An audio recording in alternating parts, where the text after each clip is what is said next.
farmers were being offered way more. Now, as of, I think, the beginning of the month, the federal government has put an embargo on exportation of cassava. And so some people were crying, and I was laughing. When I now saw this, I said... Raw cassava without value addition. Yes. When I saw this, and it limits, so if it is, I think they said you can't export more than 30% of whatever you produce. So if that happens, it means that the sabotage that Goodluck Jonathan's cassava bread faced, Tinubu's administration, if it's well implemented, will not face it. Because there were already factories, it was all in place, there were bakeries. Yeah. Then they had no cassava. They go to farmers, and farmers say, strange men came in the night and paid for the full farm, even before and paid 3 times the price. So now that there's an embargo, even if strange men come, you cannot sell more than 30% of the farm. We want to see the remaining 70%. It means there will be cassava available. Okay. Now, while we are looking at cassava being available, let's come down to that now. Like I say, it's also sabotage. It's just that the Russian and Ukraine war are happening. That's why we can even have this conversation about cassava. You know me, I'm very, very upfront because I see social politics, economy. When those wars were not happening, that was when Goodluck's cassava concept was being, because that is what they produce majorly. Ukraine and Russia are major producers of wheat. In fact, when Goodluck was doing that, I think whether it was Russia or Ukraine, they started like a 50% discount on wheat. They were giving some bags free. They did it in India.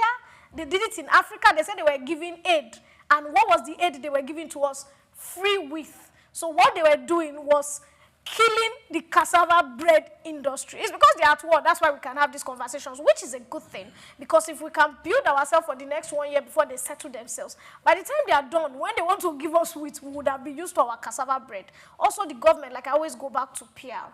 If you take cassava bread, which I know is going to be more healthy than wheat that is coming, that is processed, and you look at the chemical formula, and you tell them that, look, if you eat cassava bread, you'll be reading more in school, the book will be entering. More Nigerians are more likely to start to work with cassava bread.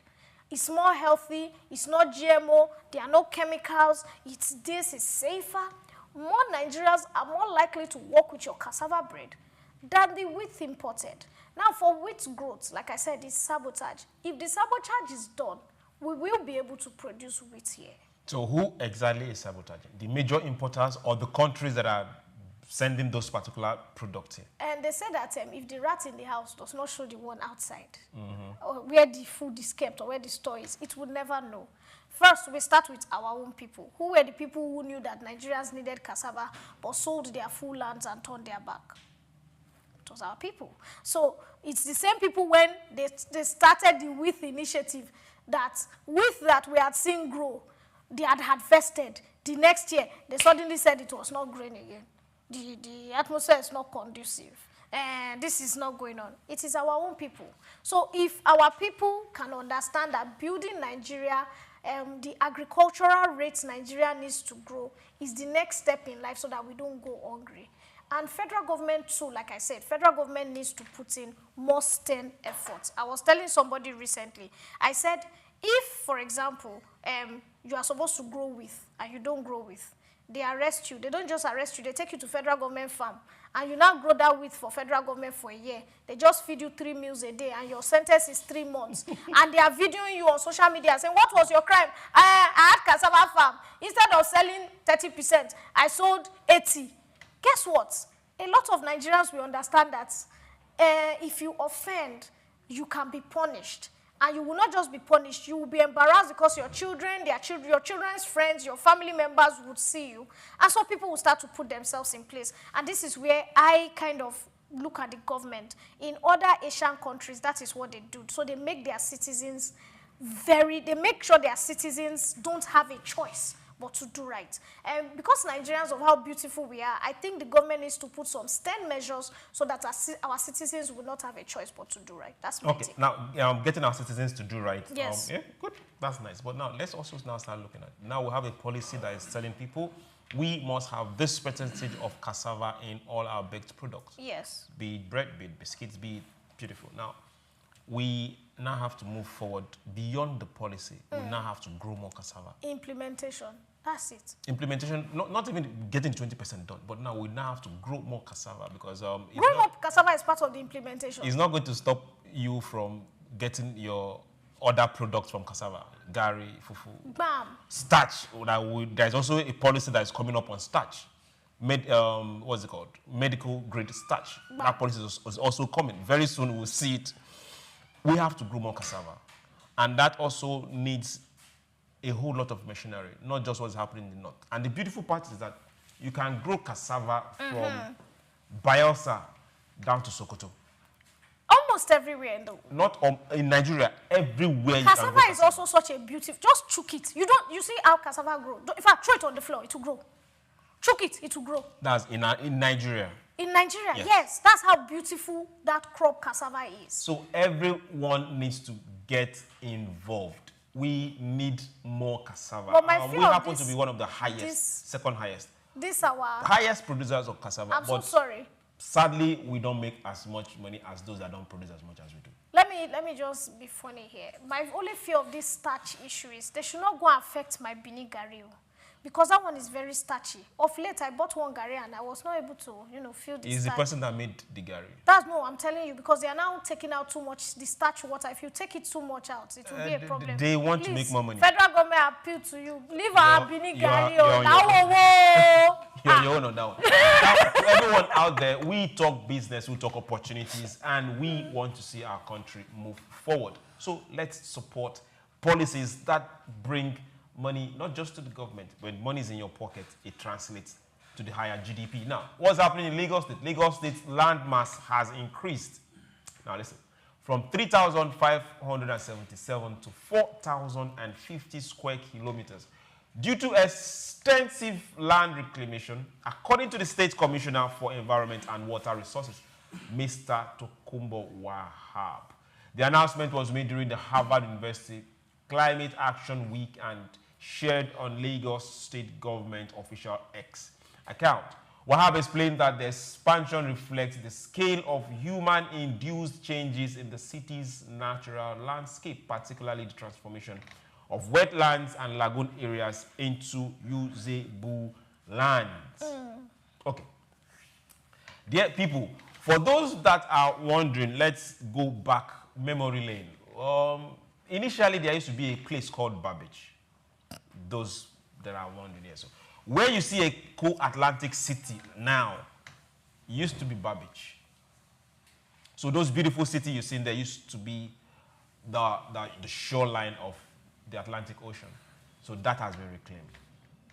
Let's also take you back. Now, for those that are wondering, once you, Lekki itself, the Lekki Phase 1, all the roads inward Lekki Phase 1, before you get to the lagoon part of it, were all reclaimed. At least this I meant. Now, for those that are also wondering, your major hotels, before you get to the toll gate, the first Lekki toll gate, those are also reclaimed on both sides. Those new high-rising buildings you are seeing, they're also reclaimed. Same thing is happening on Third Mainland Bridge. Now, are there good parts of this? Then we have a whole lot of that happening from Lekki down till you get to Ibeju Lekki, even where you have the free trade zone. Now, good side of it is that if it's done properly, you have more area for human accommodation, business, and co. But if it's not done properly, then also how do we get water to find its way when it rains? This is what. These are the critical questions. These are issues we need to start answering. Then also for the infrastructure that have been there before a lot of this reclamation happens, how are we protecting them? Now, first one, we have issues with Third Mainland Bridge. A lot of the reinforcement on Third Mainland Bridge is lost because somewhere along the line, we are pumping sand away from that place. Along the line? Even very close to the Third Mainland Bridge itself, on the other side of it, we see the Maroko reclamation happening. Yes. And we see the sand coming from that same spot where we have the bridge. How do we marry these two together? Yes, we need infrastructure. Yes, we need the development. Yes, we need to reclaim land. But now how do we marry being able to also tackle the issues that will come with it? So you see, let's first start from the fact that the government is trying to build or get accommodation for people because there are so many. The population in Lagos is crazy, and more people are coming every day until other states start to make certain kind of developmental projects and have things. Unfortunately, again, or fortunately, the Dangote refinery again is in Lagos. So, for example, if the Dangote refinery had been in Benin or Port Harcourt now, you know that there will be a surge of people from Lagos, Kaduna, Kano, Enugu to Port Harcourt. Right now, it is in Lagos, so it means more people are coming. More people are hoping that, look, they tell you that Lagos is like New York. Everybody feels that when you come here, you're going to make it.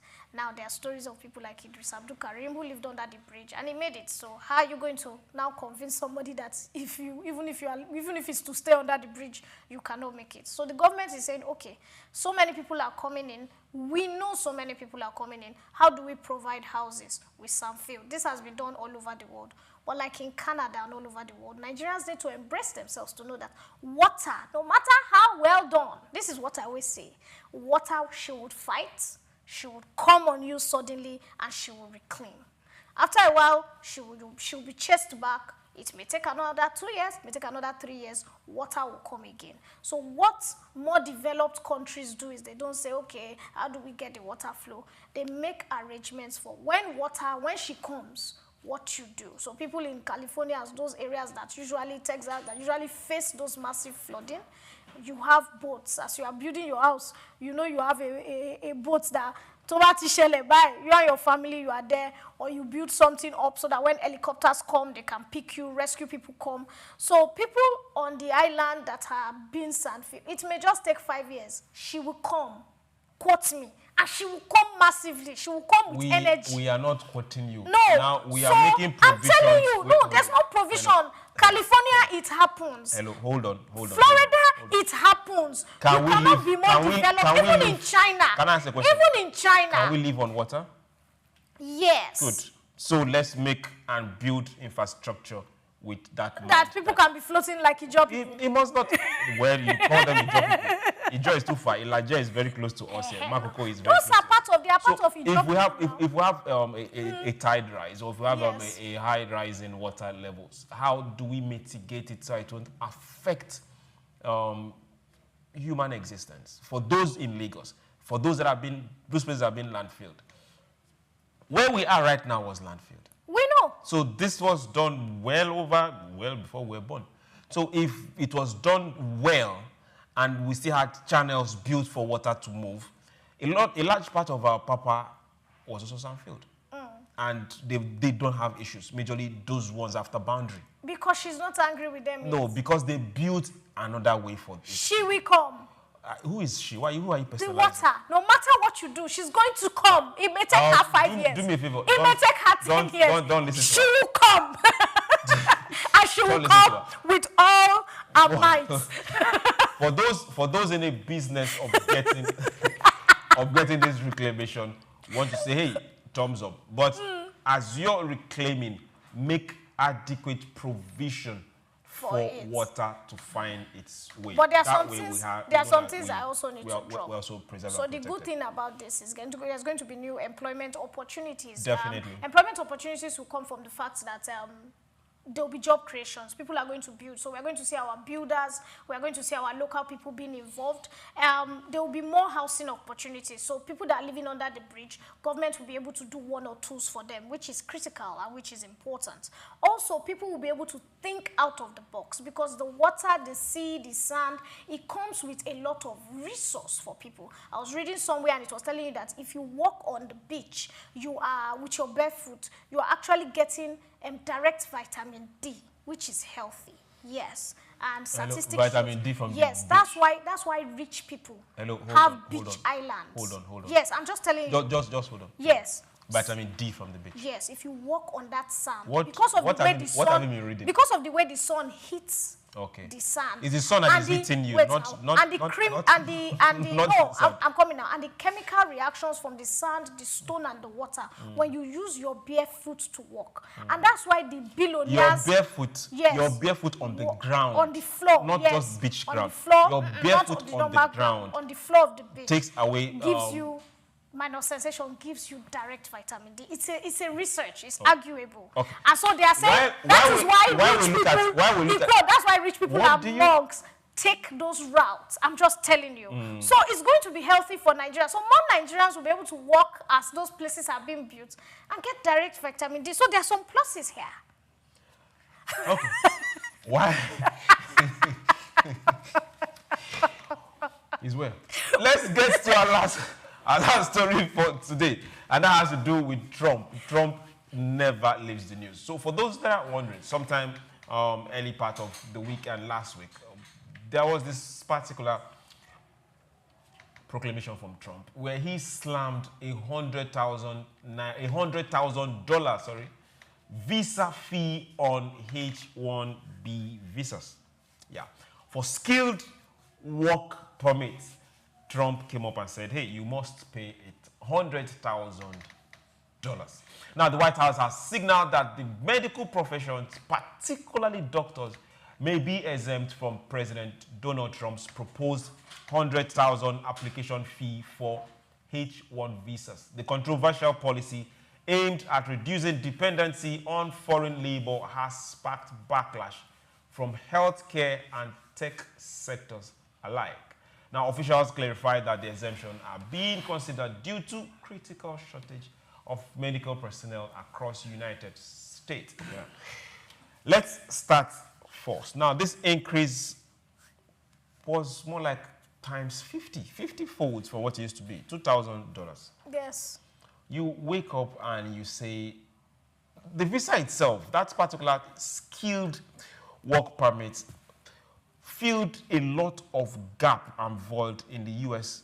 workforce, majorly tech and medical services. And over the years, India and China have given U.S. these two sectors as a number-wise. We look at doctors, 2023 to be precise, well over 8,200 medical personnel got employment straight in hospitals and surgery, direct, thanks to this. And you have well over 6% of medical practitioners, Indians.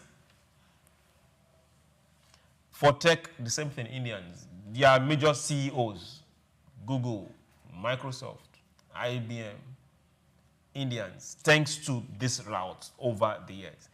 Do you think Trump got this particular one right? Because these two sectors have started shouting already that if this goes ahead, what we are trying to achieve for Americans is most likely going to backfire.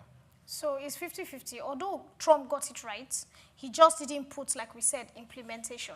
So what they are trying to do is they are trying to encourage their own citizens, their own regional students or people that are born in America to study medicine instead of bringing our doctors here. Why?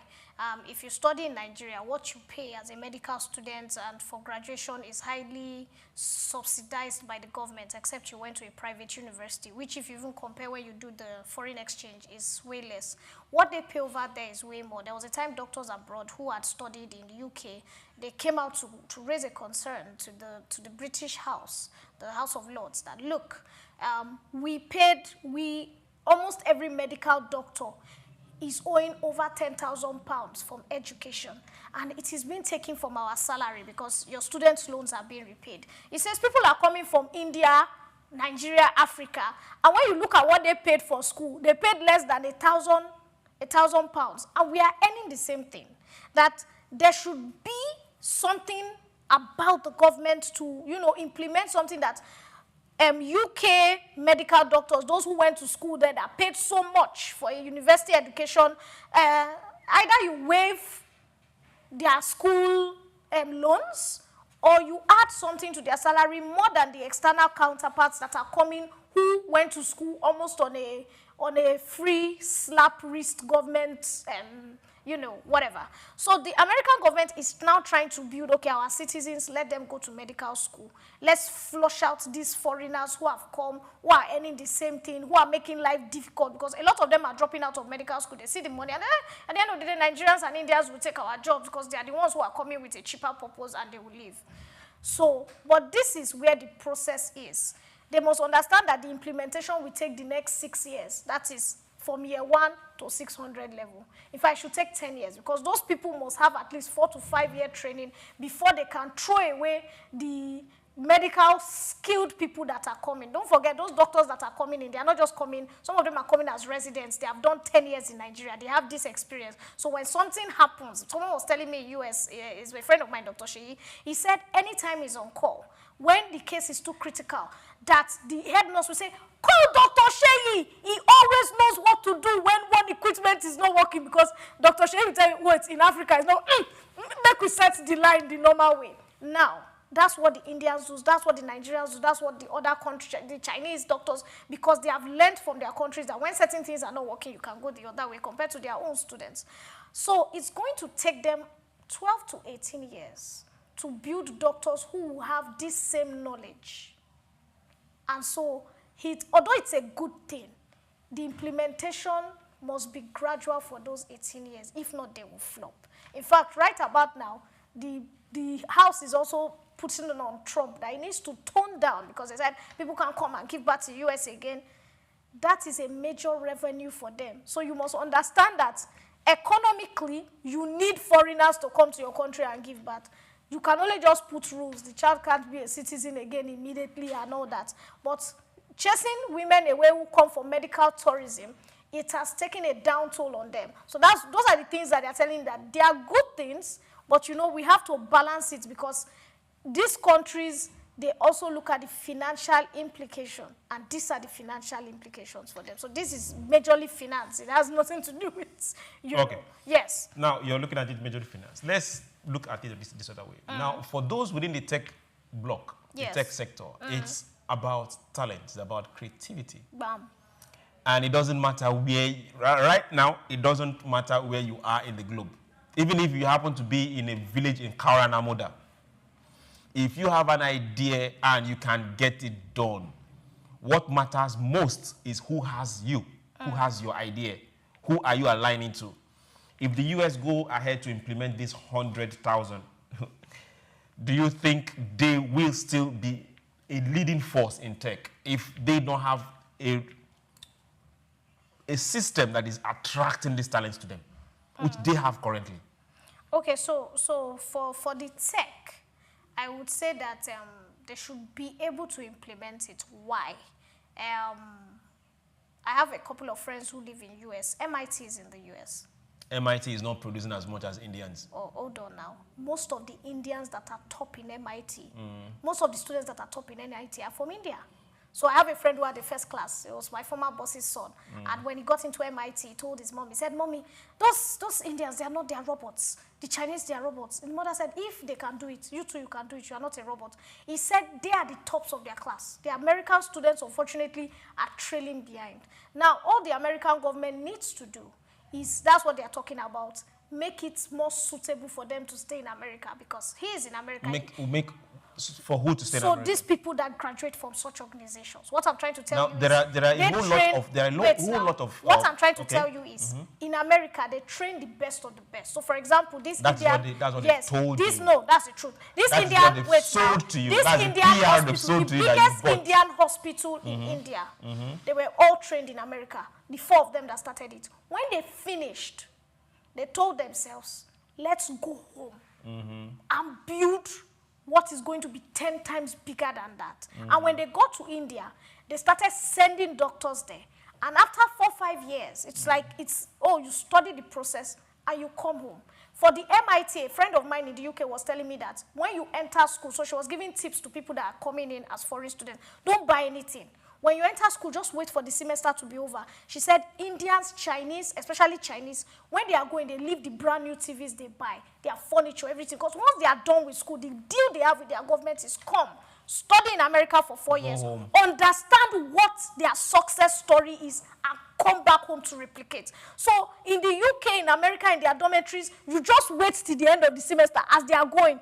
you literally get most of their things for free. She said brand new TVs, laptops. They don't even take the laptops back. So like new laptops, sometimes they even drop phones. There's only phones, clothes. That sometimes they even drop their clothes because the government does not, if you buy stuff in the US, they are not very tripped about it. I don't know whether it's a deal that they even drop the clothes they bought from US. So she said once you move into their room, you get everything. So instead of spending money, so she's like, those are tips for surviving abroad.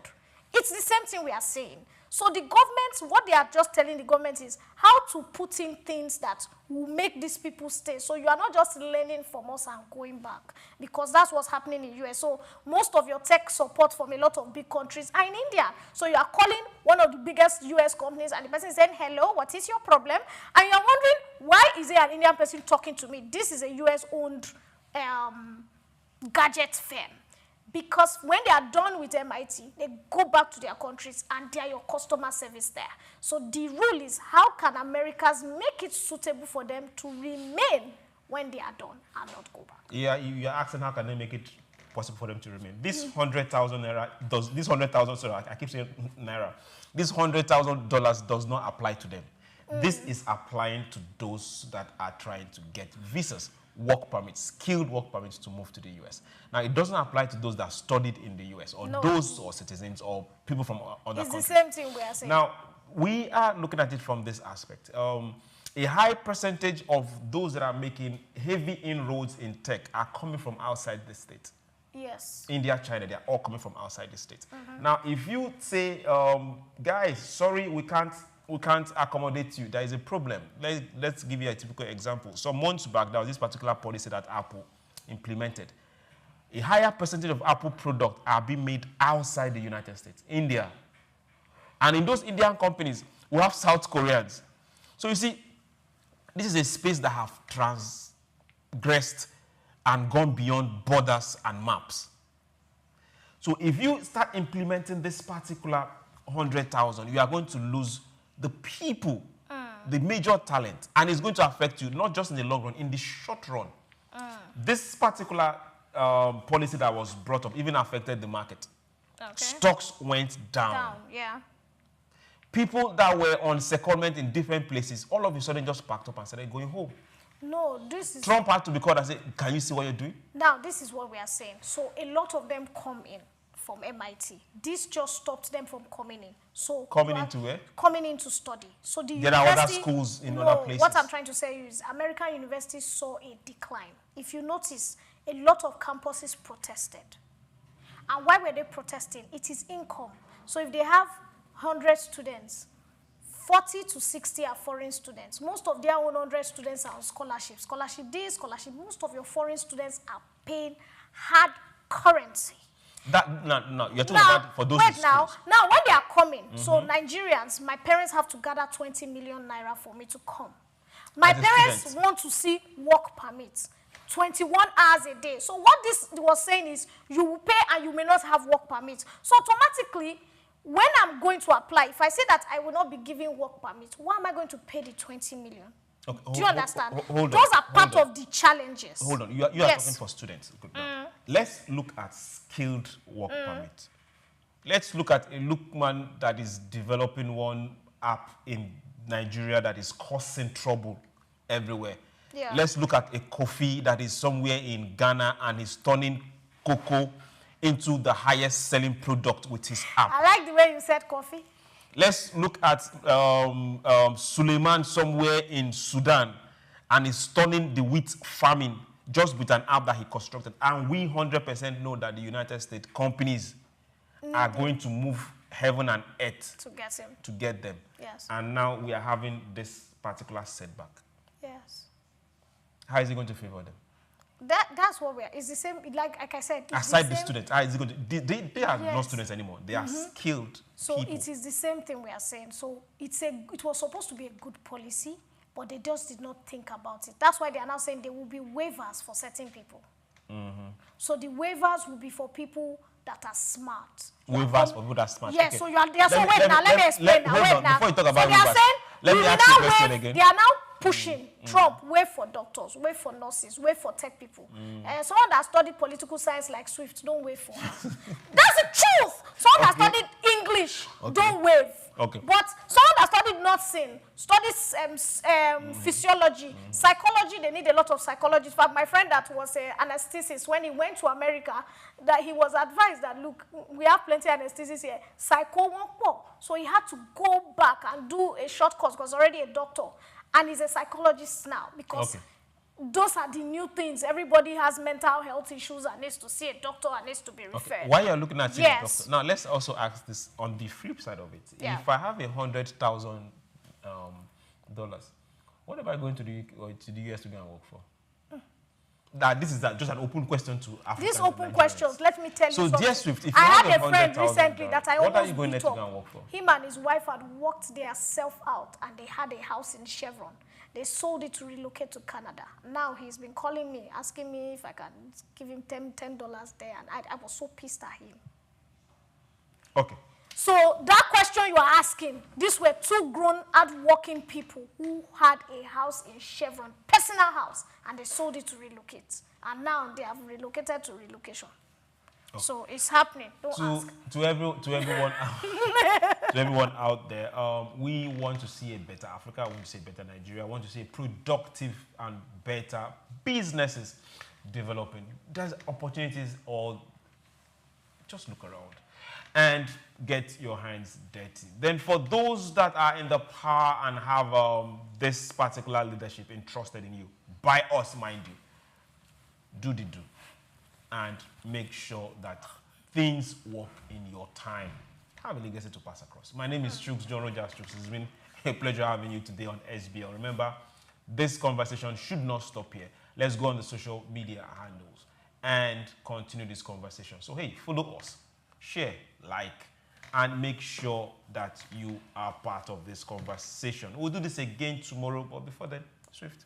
All right, like I always tell you, they say that to build a bridge or a road, and you need to start gradually, one step at a time. Wherever you are right now, you can accomplish, you can achieve. All you have to do is dream and do not beat yourself about it or put yourself down. My name is Swift Aderito. Have a beautiful day and know that you can accomplish anything you set your mind to. Bye-bye. Take pleasure because it's the mind that links to first of all the rebranding. Said it's going to be putting Nigerian labor, Nigerian content and materials first. If you say Nigeria first and it is just us down here that are pushing that agenda, it's going to be a big struggle.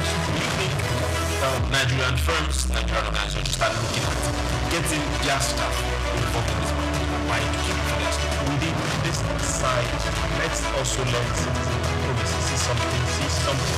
This is SOUQ Business Landscape.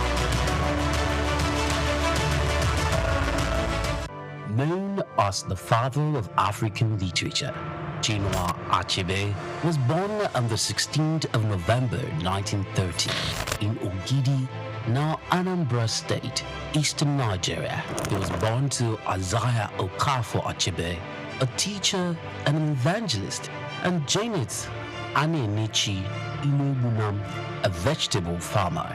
Achebe has reshaped the global understanding of African identity through the power of storytelling. Raised during the twilight of colonial rule, Achebe's education was steeped in both Igbo tradition and the Western values of post-colonial Christianity. As a student at the University of Ibadan, he became fiercely critical of how Africa was portrayed in Western literature. Achebe believed that Western literature often painted Africa as a dark and primitive continent, but he sought to tell the African people's lens. In 1958, Achebe's groundbreaking novel Things Fall Apart shattered colonial narratives through the tragic story of Okonkwo, an Igbo warrior. Achebe illuminated the complexities of African culture and the devastating effects of European colonization. Things Fall Apart became more than just a novel. It became a symbol of African resistance against the oppressive narratives of colonialism.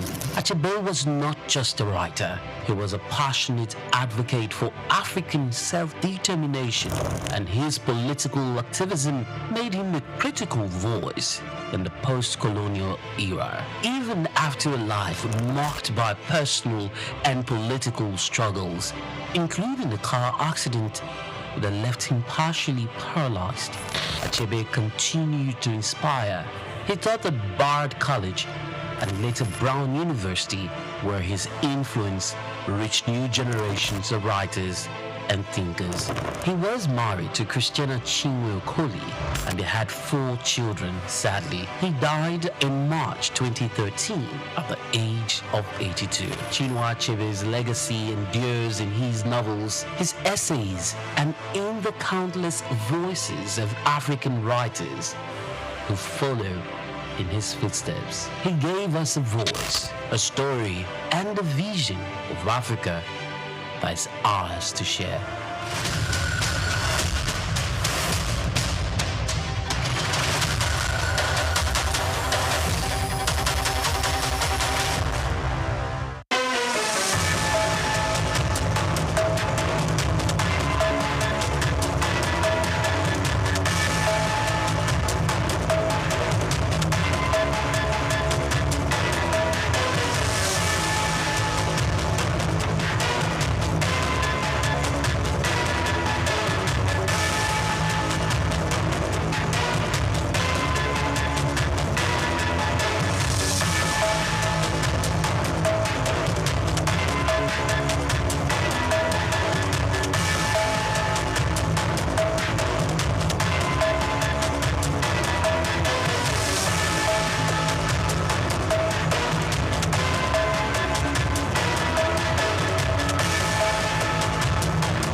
To start with, let me give some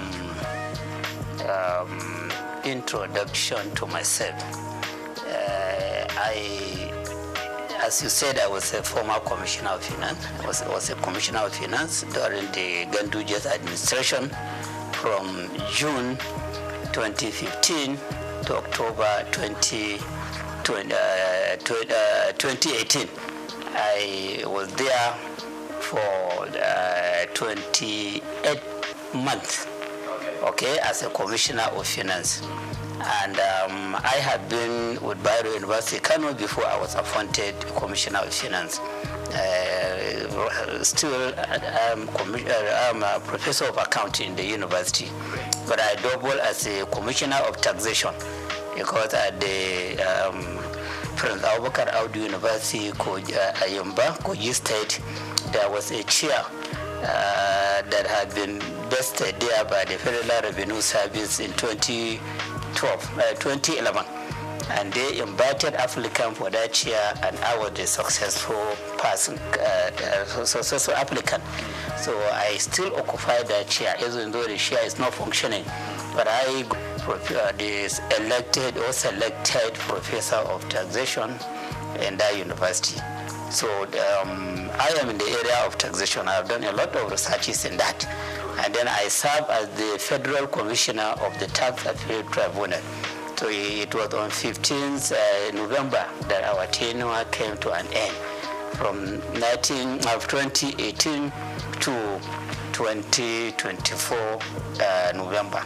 So you can see that I have been involved at various levels. on the issue of fiscal policy, tax revenue generation, tax revenue utilization. So this reform that we are talking about was brought about by the president with a view to maybe perfecting the tax system in the country.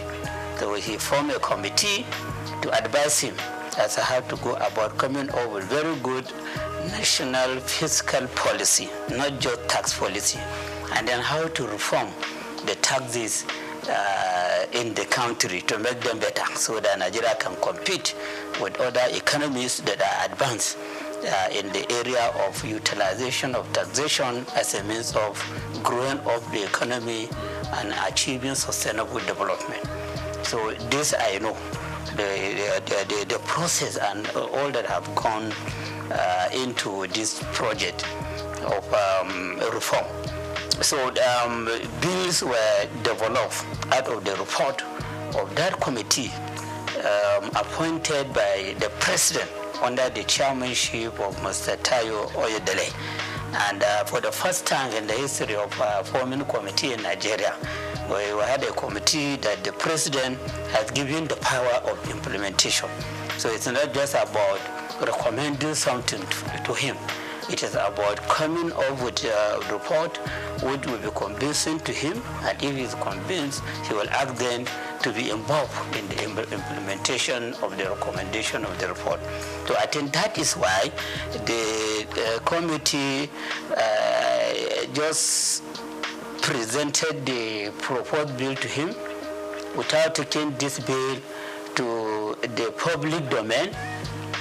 Because of the trust that he has on the committee, he just sent the bill to the National Assembly for consideration, for passage into law.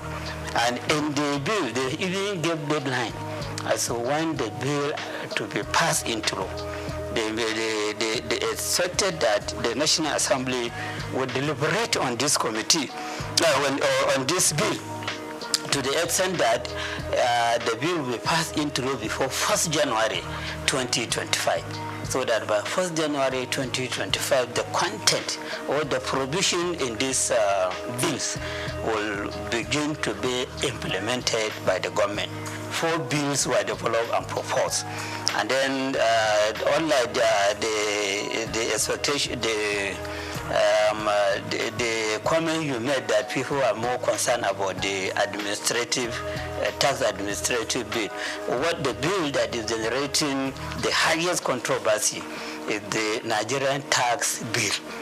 That is the bill that has made provision for repealing about 11 taxes that are currently existing, including the VAT itself, including petroleum profit tax, including personal income tax, including companies income tax, and other taxes like capital gain tax, casino tax, etc., etc.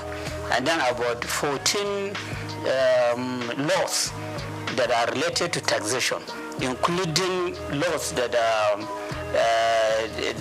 designed to exercise control over consumption, over production. They made substantial amendment on them, and then take the amended part of those laws into the Nigerian tax bill, which means that the laws have suffered from, or they have enjoyed consequential amendment. So this bill, which is expected to become an act by 1st January, is now becoming an amalgamation of most of the taxes that Nigeria is using now.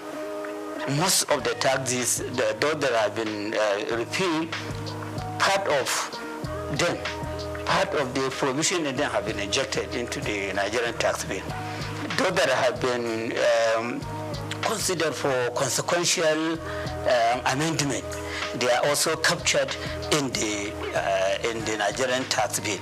And then they made a lot of paragraphing, creating section, etc., etc., to the extent that the content of that bill is about 220 pages.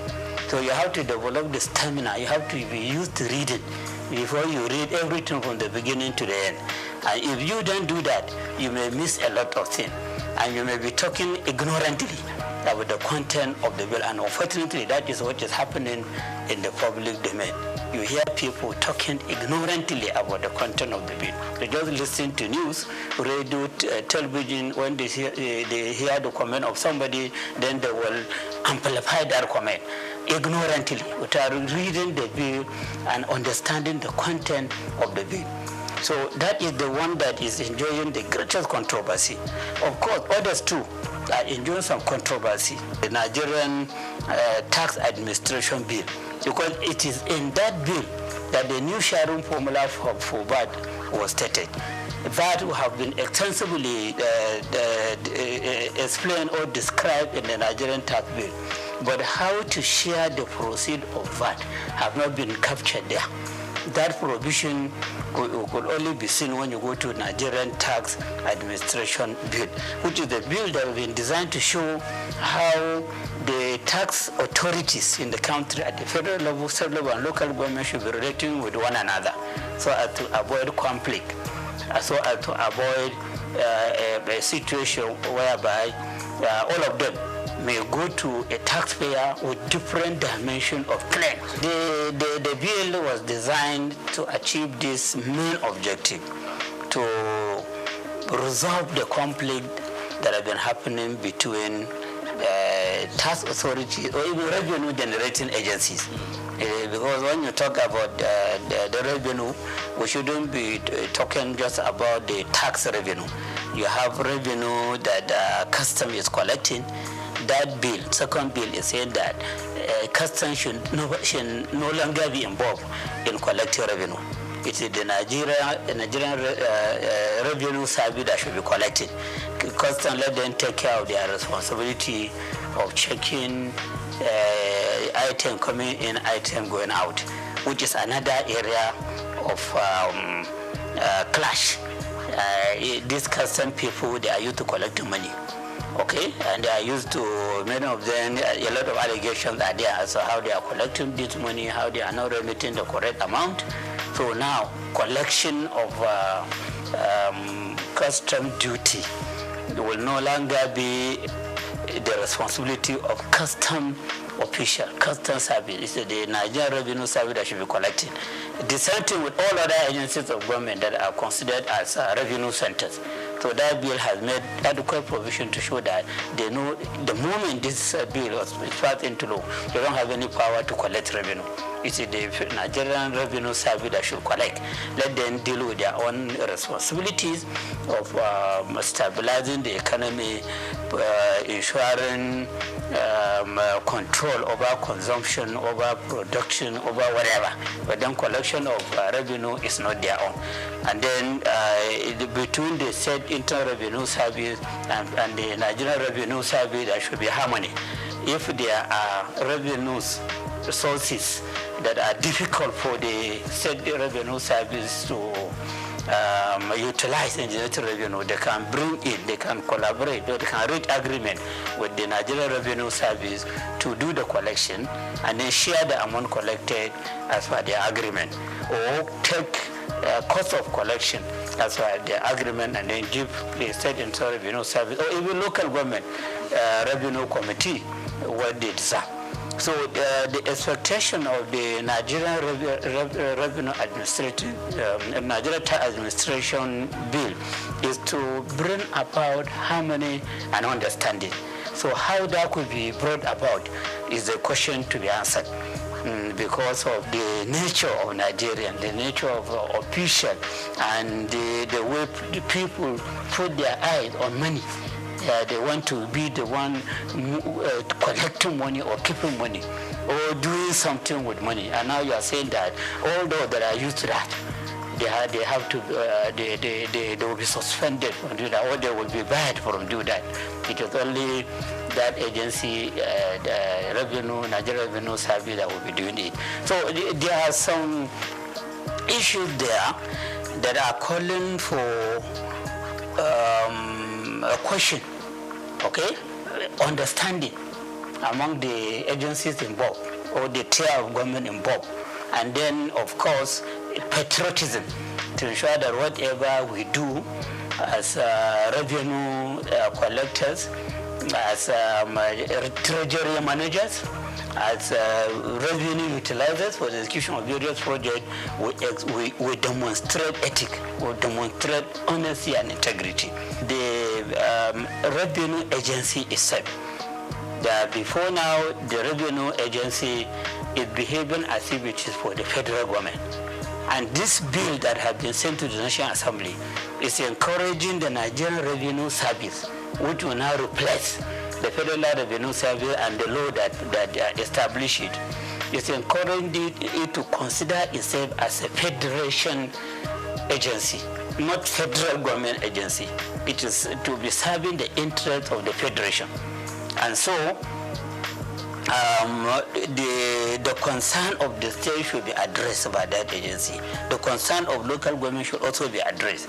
It should be an agency that should be mentoring local government revenue agencies or tax authorities and state government revenue authorities or tax authority, so that they carry themselves together as a team, then ensuring that we have very good tax system in the country, that we have adequate revenue generation on taxation, which should be put to use for executing various projects that will bring about sustainable development in the country. So when you look at all the provision made in the Nigeria Revenue Service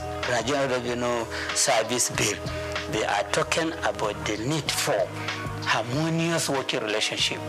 They're talking about the federal Nigeria Revenue Service to serve as the model to state revenue service and local government revenue committee, so that they have very good understanding in implementing the provision in the Nigerian tax bill and the Nigerian tax administration bill. So all the provisions are like that. And then provision have been made adequately as to the position of the executive chairman of the State Internal Revenue Service, the need for governing board, which will have that chairman as the chairman, the need to have the technical committee at the state level, and who are to be members of that committee, the whole representation to be drawn from various MDAs and other agencies of government and federal government into the committee, and many other issues. And even at the local government level, there is a need for revenue, local government revenue committee, which should be chaired by the councillor in charge of revenue or finance at the local government level, and who the members are and their function. So when you look at all the provision there shouldn't be any controversy. Even if there will be controversy, it should be less, and it should be something that could be resolved. For example, personally, I will not support a situation whereby the chairman of the State Internal Revenue Service should also be the chairman of the board. This is against corporate governance system. And then the same person will be the chairman of the technical committee. The same person will be the chairman of the revenue joint committee, where all the representatives for local government will be members and other agencies. So it will be as if the chairman of the Internal Revenue Service at the state level will become the alpha and omega on all revenue issues in the state. And that person may even be seeing himself to be more powerful than Commissioner of Finance. When I was Commissioner of Finance, I was serving as the supervisory person on all the activity in the Internal Revenue Service. The chairman of Internal Revenue Service should be reporting to me, should be taking orders to me. He shouldn't be going directly to the governor.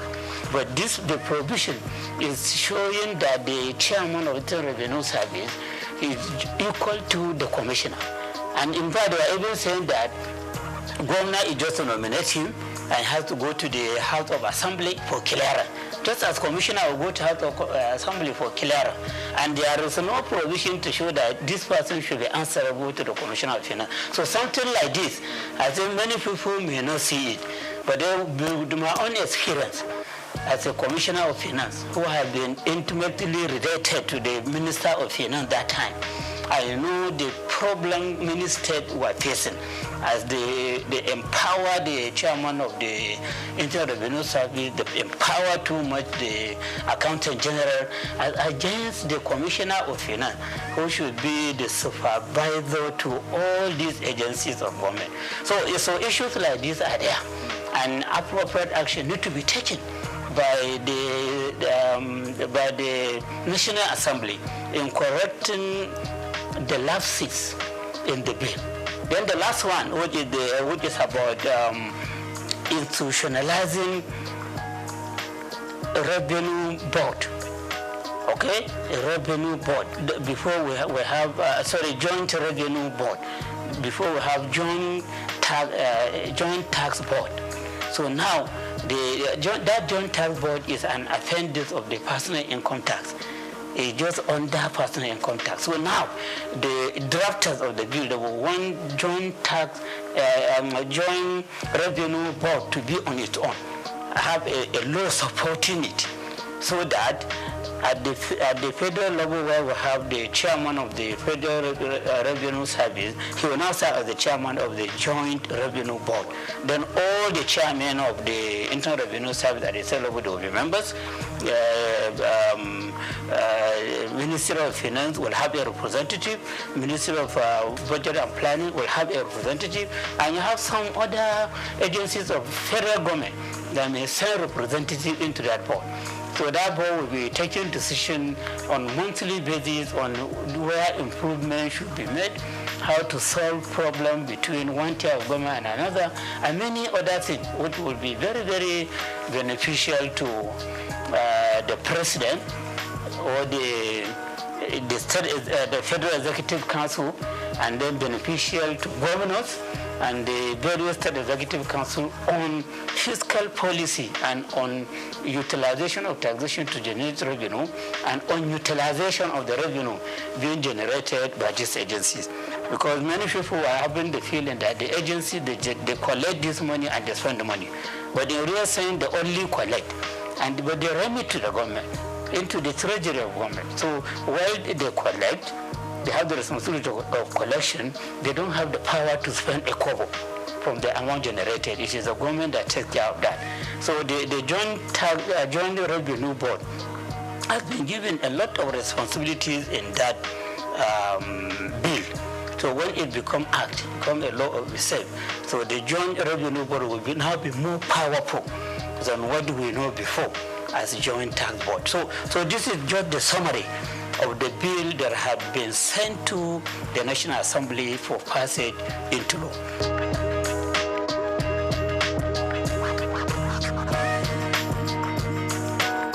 Yeah, my point is that we need reform in our tax system. As a student of taxation, I have the belief that no economy can make any progress if it doesn't have a good tax system. Most of the economies of the world, or I can say all of them, all the developed economies of the world, they are tax-based economies. And most of the natural resource-based economies, they are among the backward economies in the world. Look at it. All the members of OPEC, none of them is part of the G20.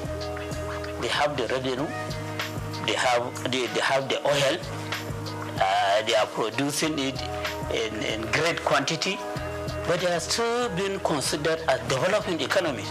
Well, when you look at UK, Germany, France, US, other countries like that, they don't claim to be having enough revenue, enough oil to refine for their use and then to export the excess for sale. They don't claim for that, and that's why they don't belong to the OPEC, Organization of Petroleum Exporting Countries. They build their economy on taxation, but then they have very good tax system, which is just attracting minimal complaint. And the moment they hear some complaint from either the taxpayers or the tax administrators, they take appropriate action immediately, so that at the end, nobody will complain. And because of the reliance on taxation, the citizen of that countries, both natural and artificial person, companies and individual, who are the citizen of the country, as they pay tax, they have the right to demand accountability. They have the right to demand prudence. They have the right to demand transparency. And for that, those imposition of austerity, they are always in fear that whatever, if they steal a kobo, people will shout, this is our money. We contributed this money for execution of progress that will amount to a project that will amount to sustainable development, not for the money to be stolen. So this person that is stealing money, appropriate legal action should be taken against him. Sometimes you hear some leaders being hung. Sometimes you hear some leaders being shot at the firing squad because of the misuse of public money. So members of the public that are contributing this money in the form of taxation, they complain. And then they insist on appropriate action to be taken. So before you come out and claim that you want people to vote for you to go to the parliament or to be the governor or the president or whatever, you will have it in your mind that when you go there, you touch public money, that may be the end of your life. Because that the contributors of that money will be, their eyes and attention will be on the money. And the moment you misuse it, they will take appropriate action against you. Your image will be tarnished. You may even lose your life. So those economies that are considered as developed, they rely substantially or totally on taxation for their development. And then those economies that are reliant on natural resources, oil, cocoa, solid mineral, whatever, as they use the money from this to execute project, the members of the citizens of that country, both natural and artificial, they don't care if they see them stealing the money and abusing the money, because it's not their money. It's not their own contribution to the economy. Number one, the prohibition on VAT, which you said earlier has attracted a lot of attention from leaders in the northern part of the country. VAT could be addressed in two ways. Okay, the first way affect everybody, and then the second way is what the leaders in the north are complaining about. The first way is on the increase in the VAT rate. Increase in the VAT rate. We have never had a situation whereby progressive increase will be brought to VAT rate in any country in the world. From my region, I have never experienced it. But this is being brought about in Nigeria through these laws. They said VAT rate now, which is 7.5%, as per the Content of Finance Act 2020, will be increased to 10% from January 2025. Just about a month away. If the bills are passing to law, VAT will be increased to 10% of all VATable goods and services. And then just 1 year after, 2026, it will be increased to 12.5%. Then you have a small raise for 3 years. By 2030, the rate will be increased to 15%. So you can see the progression in the increase in VAT. And the moment you increase VAT rate, inflation will come up very powerfully, especially as you are increasing from 20 to 2025, 2026, they are increasing 2.5%. So the goods and services throughout the country, you see their prices going up. And there is no separate market for VATable goods and services and non-VATable goods and services. No separate market. Don't just feel that when you increase VAT rate, the increase in price will be on VATable goods only. All other goods and services, their prices will go up. And how do you survive that? Nigerians now are complaining about fuel subsidy removal, electricity subsidy removal, and many people have become unemployed. Many people have become disabled. Nobody, no any earner of salary can claim to be saving anything for investment. People are borrowing money to top up to the income that they have for survival. And those that have no work, they are complaining. We just finished induction for ICANN. About 3 inductees met me that if I have any chance for them to get employment, you are qualified as a chartered accountant and you are looking for jobs. So what about the secondary school leavers, diploma holders, and other people that have not even attended school? So unemployment is on the high side, and increase in inflation is a killer to businesses, because when you don't have people buying, you have to stop production. You have to stop providing services, and when you stop production, you sack your employees, and then you have more people go into the employment market and labor market. So increase in the VAT rate is a very big killer to an economy. And this is a problem that affects all the states in Nigeria.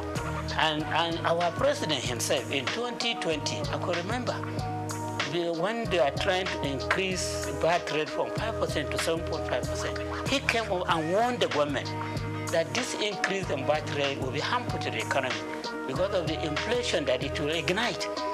That was during his, I think, 68 or 69 birthday lecture. When he was to comment, he talked harshly against the increase in VAT rate. And now the same government is accepting the bill to go to the National Assembly for increase in VAT rate on a continuous basis.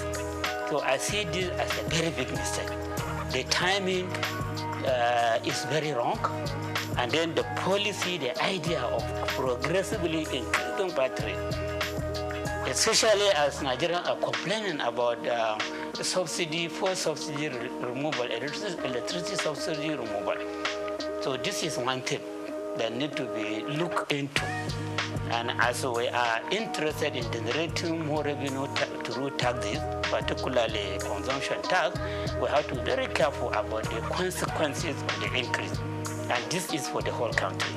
So that is one part. The second part is about the sharing of the amount that will be generated. Yes, right now, when VAT is generated internally, and of course the one for custom, they put it together and share it using vertical formula and horizontal formula. Vertical formula between federal government, state government, and local government. So federal government takes 15%, state government 50%, local government 35%. That's how they share it vertically. And then for local government and state, since they are not at the same level in terms of population, in terms of level of economic development, in terms of weight for industrial development, so they have to use the separate formula. And they agreed that 50% of whatever belongs to state government should be shared equally. 30% should be shared on the basis of population. And then 20% should be shared on the basis of derivation. And that derivation, the simple language, is about the contribution of every state to the VAT that has been generated. And at the local government level, they are to consider the contribution of each local government to the VAT that has been generated. Okay? So at the state level, when you say contribution of every state on the VAT that has been generated, consumption is much more in some states than in some other states. But then the formula, the derivation, the term derivation, this date, that is being applied now, is giving priority to states where the head offices of companies providing services and goods are located. You do consumption in Adamawa on services, maybe recharge card, and other communication or telecommunication services, or bank services, or insurance services, or whatever. So since you are just dealing with the branches there, the head office of the bank producing these services is in Lagos or in Rivers or whatever. So it will be deemed as if you do the consumption there. And so the credit will go to Lagos or Rivers or Ogun or wherever, where the headquarters of it is located. Not where you do the consumption. So at the end of the day, you see that states like Lagos, its own contribution may be 50% or 60% or more every month. At the state like Rivers, its contribution may be about 15% or 20%. Abuja may be about 10% or 50%. And then the heavy consumers, the northern state, like Kano, which is a commercial center, its own contribution may be 1% or 2%, because it doesn't have the head offices of the companies providing these goods and services that are being consumed there. So at the end of the day, you see that 20%, if it is 6 billion, for example, if it is 6 billion, for example, so 60% of that 6 billion will be about 3.6 billion. That may go to Lagos. And then 10% of that 60% may be about 600 million. It may go to this. And then you, the consumers, you may get 1% of that.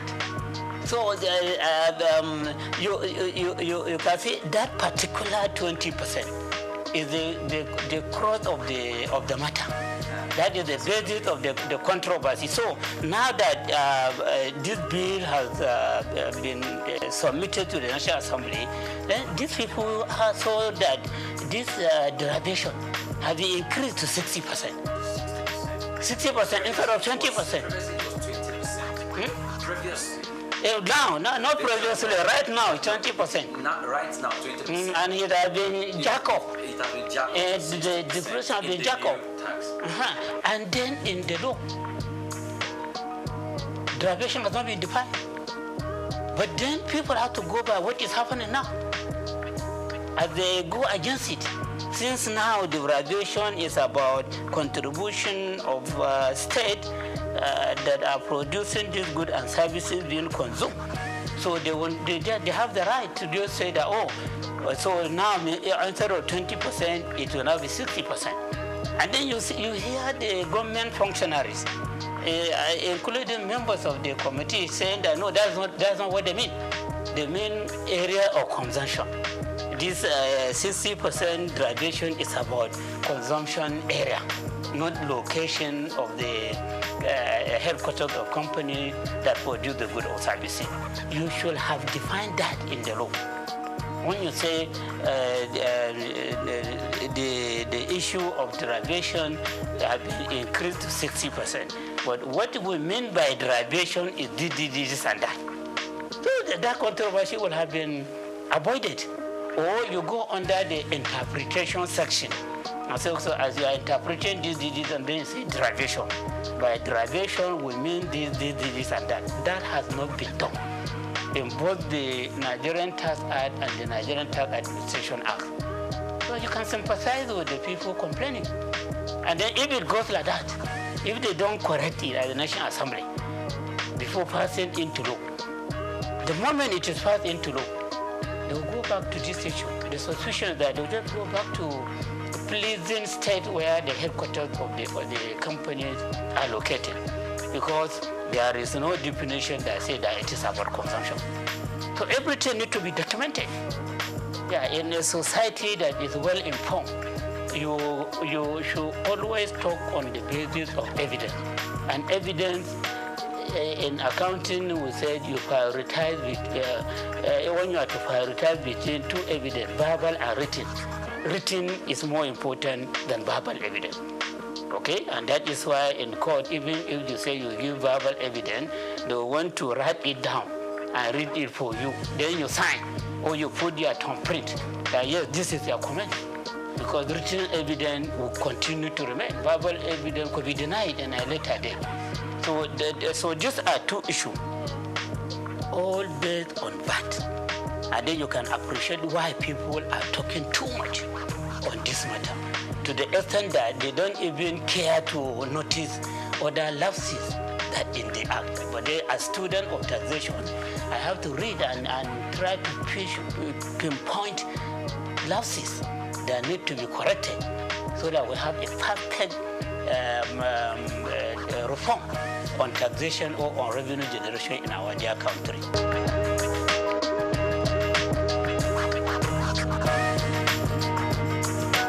So you see, I saw provision on development levy. That there will be development levy, and that development levy will be 4% of accessible profit of companies whose turnover is more than 50 million per annum. So their accessible profit 4% will be charged as development levy from 2025 to 2026. From 2027 to 2029, development levy will be reduced to 3%. From 2030 and thereafter, development levy will go down to 2%. So that development levy would be the reason for wiping out other development levies that is used by some government agencies that are providing vital services for this country. You have TED Fund, Tertiary Education Trust Fund. Now they are relying on 3% of accessible profit of companies for all the projects that they are executing across the country.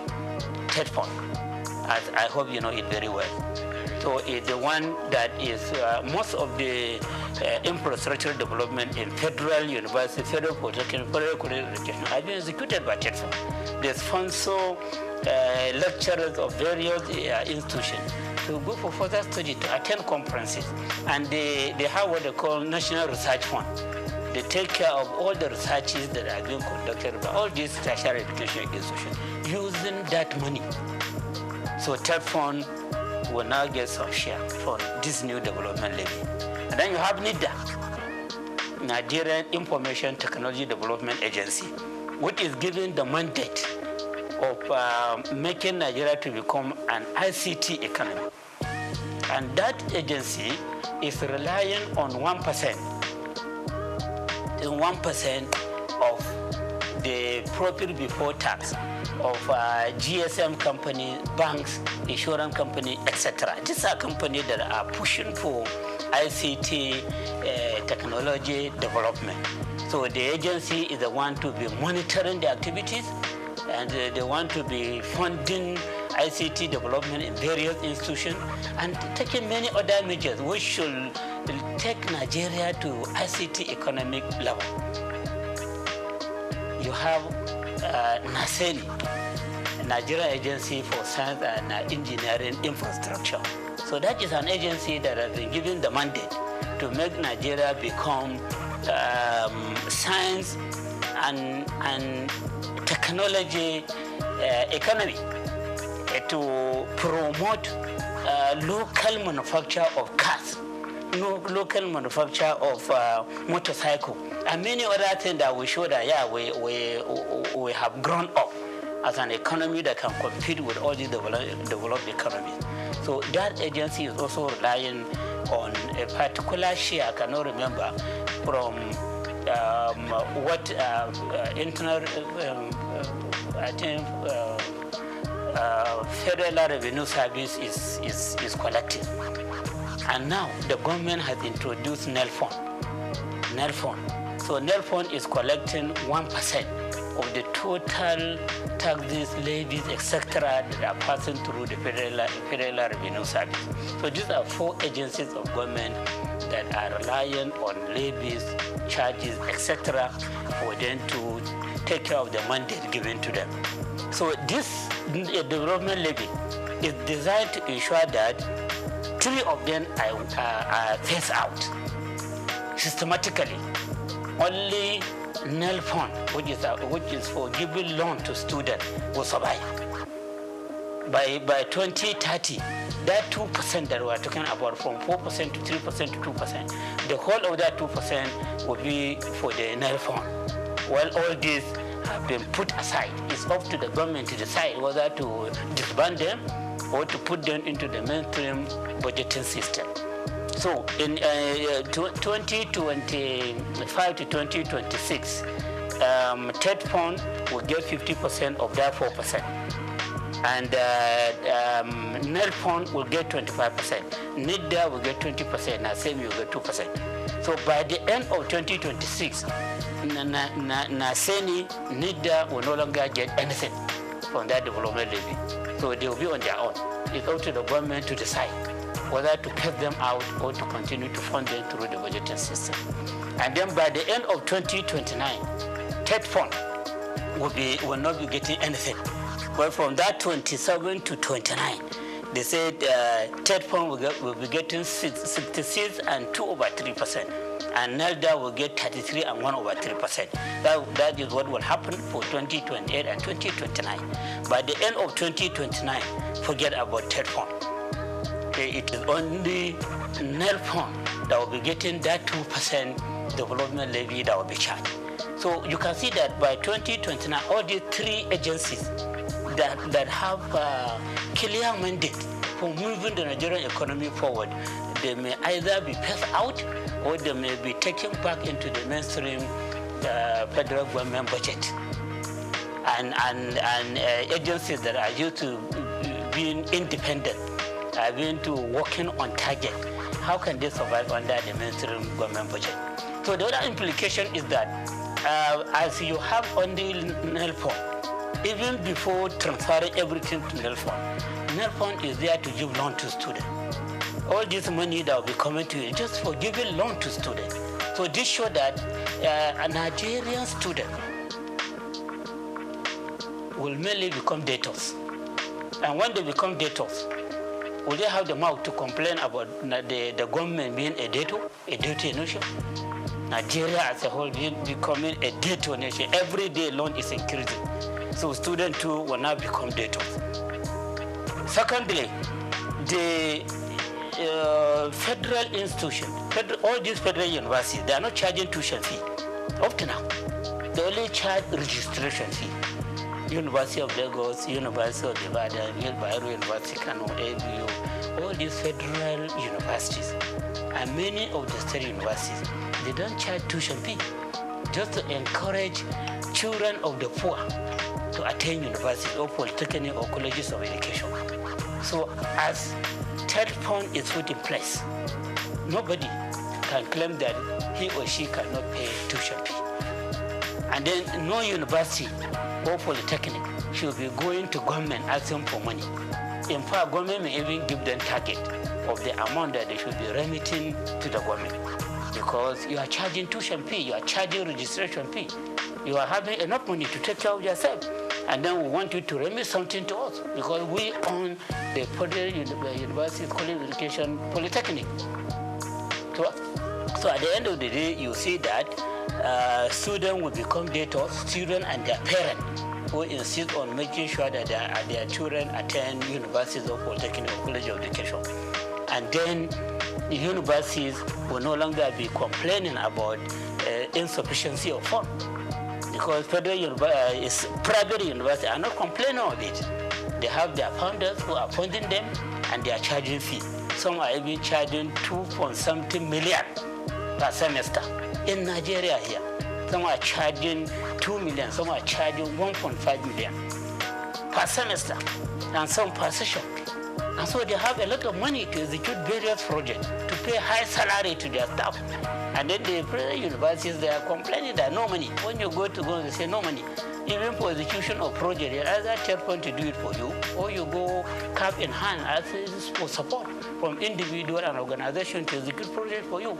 But now that you are allowed to charge fees, and the student, if they don't have money to pay, or their parents don't have money to pay, to go to NELPO to collect loan for the payment of the tuition fee and the registration fee, and even for living costs.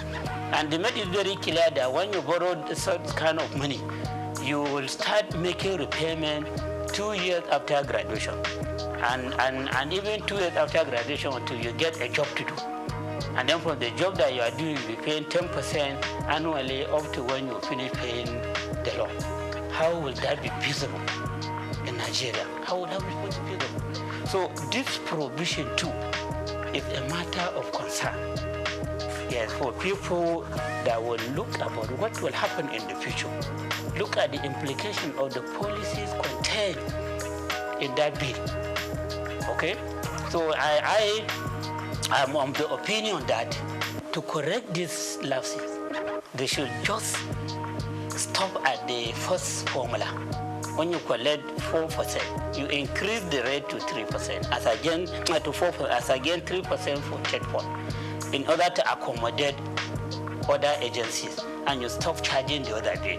And then, so the first year they said 50% will go to third point, which is like reducing what third point is getting from 3% to 2%. I hope you understand. When I say 50% of 4, that is 2. Before third point is getting 3% of the accessible profit. So we can manage with the decrease from 3% to 2%. And then null fund, which is the baby of the government, will give you 20%. Okay? Then NISDA, which is having very clear mandate of making the Nigerian economy an ICT economy, 20%. Then NASENI, 5%, saying we don't care much about the technological development that may come to manufacturing cars, motorcycle, etc. We give them 5%, and then allow them to look for means of further funding themselves. So you stop at that, but not to scrap any of these agencies. So that's my own advice. Okay, so that is another important area that needs to be addressed in this bill before they are passed into law.